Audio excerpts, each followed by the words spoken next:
ስቅለት በክርስትና አስተምሮ ይህ ዕለት የአይሁድ ካህናት ያለ በደል ያለ ጥፋት ንጹሕ እና ጻድቅ የሆነውን ኢየሱስ ክርስቶስ የሰቀሉበት ዕለት ነው። ዕለቱ በእምነቱ ተከታዮች ዘንድ ኢየሱስ ክርስቶስ የዓለም ሁሉ መድኃኒት ለአዳምና ለልጆቹ ሲል በመልዕልተ መስቀል በቀራንዮ አደባባይ ተሰቅሎ መዋሉን የሚታሰብበት ታላቅ ቀን ነው። በኢትዮጵያ ኦርቶዶክስ ተዋሕዶ ቤተክርስቲያን እና ካቶሊካዊት ቤተክርስቲያን በስግደት እና በጾም የሚታሰብ ሲሆን በወንጌላውያን አብያተ ክርስቲያናት ኅብረትም በተለያዩ ሥነ ሥርዓቶች ታስቦ ይውላል። በተለይ ደግሞ የኢትዮጵያ ኦርቶዶክስ ተዋሕዶ ቤተክርስቲያን ከንጋታው ጀምሮ እስከ ማምሻው በዕለቱ የተፈጸሙትን ክስተቶች በሰዓት ከፍላ በልዩ መንፈሳዊ ሥርዓትና በስግደት ታከብረዋለች።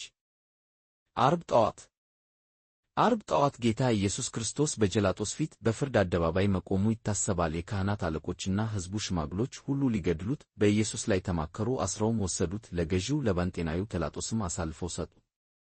በ3 ሰዓት ጲላጦስ በወቅቱ በነበረው ሕዝብ ግፊት መሠረት ወንጀለኛውን በርባንን ከእስር አስፈትቶ በምትኩ ኢየሱስን አሳልፎ የሰጠበት አካሉ እስኪያልቅም 666 የገረፉት ከሊቶስጥራ ቀራንዮ እርጥብ መስቀል አሸክመው የወሰዱበት ነው።